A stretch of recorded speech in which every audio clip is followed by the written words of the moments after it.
ভিডিওর মাধ্যমে আপনাদের দেখাবো যে আসলে আপনারা বিদেশ গিয়ে অথবা হজে গিয়ে আমাদের দেশীয় সিম কিভাবে ব্যবহার করতে পারবেন, কত টাকা কল রেট কাটবে, কোন কোন দেশ থেকে কী পরিমাণ কল রেট কাটা হবে, প্রত্যেকটা বিষয় আজকের এই ভিডিওর মাধ্যমে দেখাবো। এটা কিন্তু অনেক গুরুত্বপূর্ণ একটা ভিডিও, এটা কিন্তু আপনার অনেক কাজে দিবে। তো চলুন আমরা ভিডিওটা স্টেপ বাই স্টেপ শুরু করি। তো এর জন্য আপনি সরাসরি চলে যাবেন গুগল প্লে স্টোরে। তো গুগল প্লে স্টোরে এসে লিখবেন মাই জিপি। তো মাই জিপি লিখবেন, লেখার পরে জাস্ট সার্চ করবেন। মাই জিপি লেখার পর সার্চ করবেন, সার্চ করার পর আপনার নাম্বার দিয়ে অ্যাকাউন্টটা ওপেন করে নেবেন। দেখুন আমি এখান থেকে ওপেন করে নিলাম। তো আমি কিন্তু কোনো ধরনের ভিডিওটা লম্বা করে নিয়ে সরাসরি ভিডিওর মূল টপিকে চলে আসছি। তো দেখুন আমি এখান থেকে অ্যাপ্লিকেশনটা ওপেন করার পর আপনি এই স্ক্রল ডাউন করে নিচের দিকে আসবেন। দেখুন বন্ধুরা, স্ক্রল ডাউন করে নিচের দিকে আসবেন, স্ক্রল ডাউন করে নিচের দিকে আসবেন। দেখুন এখান থেকে আপনাদের কিছু অপশন, এই যে দেখুন এখানে বলা আছে যে দেখুন এই যে রোমিং অ্যাক্টিভেট করুন এখনই। তো জাস্ট এইটার উপরে আপনারা ক্লিক করবেন। তো এইটার উপরে ক্লিক করার পর বন্ধুরা দেখুন আপনাদের কোন স্টেপে নিয়ে যায়। তো এইটার উপরে ক্লিক করার পর দেখুন এখান থেকে আপনাদের এই যে কী বলা আছে, এখান থেকে আপনার কি কি লাগবে প্রত্যেকটা বিষয় কিন্তু এখানে আপনি দেখতে পারবেন। Pay and activation, source, roaming type, source your card ready, প্রত্যেকটা বিষয় কিন্তু এখানে দেওয়া হতো। জাস্ট আমরা কী করবো, এখান থেকে এই যে চোজ রোমিং টাইপ এইটার উপরে আমরা ক্লিক করে দিব। কেমন? তো দেখুন আমার পাশে প্রচুর পরিমাণে নয়েজ আসছে, যার জন্য কিন্তু ভিডিওতে একটু সাউন্ড আসতে পারতো। জাস্ট আপনারা ভিডিওটা দেখুন এবং যে বিষয় সেটা শুধু খেয়াল রাখুন। দেখুন এখানে বলে স্ট্যান্ডার্ড টাইপ ভয়েস, SMS এবং ডাটা সার্ভিস। এইটা কিন্তু জিপি সিমের জন্য আমি দেখাইতেছি। তো আপনি দেখুন এখানে voice plus SMS plus data, এটার জন্য যদি আপনি কী করেন তাহলে আপনি কী করতে পারবেন। দেখুন এই যে এখানে এসে আপনার কী করতে হবে, মিনিমাম রিচার্জ $1, অ্যামাউন্ট $1 আপনি রিচার্জ করতে পারবেন। এখানে কিন্তু আপনাকে রিচার্জ করতে হবে আপনার ডেবিট অথবা ক্রেডিট কার্ড বা মাস্টার কার্ড, যেটা ডুয়েল কারেন্সি সাপোর্টেড, ওই কার্ড থেকে আগে আপনাকে এখান থেকে রিচার্জ করে নিতে হবে। রিচার্জ করার পর দেখুন কন্টিনিউ টু পেমেন্ট। জাস্ট আমরা এই রিচার্জ করার জন্য কন্টিনিউ টু পেমেন্টে ক্লিক করব।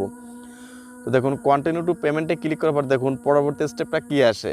প্রত্যেকটা বিষয় কিন্তু আমি দেখুন এই যে এখানে কিন্তু জাস্ট দেখুন এখানে আপনার কার্ড নাম্বার চাচ্ছে, এই যে মিনিমাম, এই যে কার্ডের সম্পূর্ণ ডিটেলস দেওয়ার পর জাস্ট আপনি কী করবেন, এখান থেকে এই যে card holder name, CVC code, কার্ডের নাম্বার সব কিছু দেওয়া হয়ে গেলে জাস্ট আপনি এখান থেকে যে পে নাওতে ক্লিক করে দেবেন। দেখুন এখান থেকে পে নাওতে ক্লিক করে দিলে কিন্তু আপনার কাজটা সম্পূর্ণ হয়ে যাবে। তারপরে কিন্তু দেখুন এইটা গেল কিন্তু আপনার রিচার্জ করার পদ্ধতি। যেখানে দেখুন master card, visa card, debit card, প্রথমে দেবেন কার্ড নাম্বার, তারপর আপনার ভ্যালিড অথবা কার্ডের এক্সপায়ার ডেট অর্থাৎ মাস এবং সালটা বসাইতে হবে। তারপর আপনাকে CVC কোড বা CVV কোড দিতে হবে, 3টা সংখ্যার একটা CVC কোড থাকে।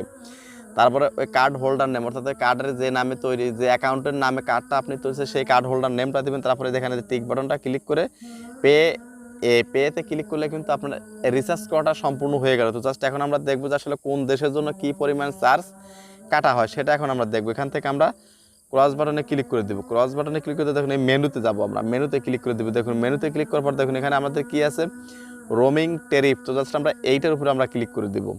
আসলে কোন দেশের জন্য কি পরিমাণ মানে রেট, কল রেটটা আসে সেটা এখন আমরা দেখব। দেখুন এখানে আমরা এশিয়াতে আমরা সিলেক্ট করে দেবো, এশিয়াতে আমরা সিলেক্ট করে দিই। দেখুন বন্ধুরা কোন কোন দেশ আছে, প্রত্যেকটা দেশ কিন্তু এখানে কোন কোন দেশ থেকে কাজ করা যায় প্রত্যেকটা দেশে কিন্তু এখানে দেওয়া আছে, এবং প্রত্যেকটা দেশে কোন কোন দেশে কোন অপারেটর সেটাও কিন্তু। ধরুন আমি এখানে ইন্ডিয়াতে দিলাম, দেখুন ইন্ডিয়াতে আমি ক্লিক করে দিলাম। দেখুন ইন্ডিয়াতে ক্লিক করে দেওয়ার পর দেখুন এখানে 2টা অপারেটর আছে। দেখুন এখানে এই যে ইন্ডিয়াতে যা মানে ইন্ডিয়াতে গিয়ে যদি আপনি গ্রামীণ ফোন দিয়ে কথা বলেন তাহলে ওইখান থেকে যে লোকাল মানে ইন্টারন্যাশনাল রোমিং কলিংয়ের মাধ্যমে যে আপনাদের সেবাটা পাবেন সেটা কার মাধ্যমে, দেখুন এই যে এয়ারটেল। কারণ আমরা সবাই জানি ইন্ডিয়াতে কিন্তু এয়ারটেল আছে এবং ভোডাফোন আইডিয়া লিমিটেড, এই 2টা অপারেটর। দেখুন এখানে কল রেটটা দেখুন, ইনকামিং কলের জন্য 10 টাকা পার মিনিট, আউটগোয়িং কলের জন্য 10 টাকা, তারপর আউটগোয়িং কলের জন্য লোকালে 25 টাকা, বাংলাদেশের জন্য 25 টাকা, আদার কান্ট্রি 25, এবং স্যাটেলাইটের জন্য 1520 টাকা।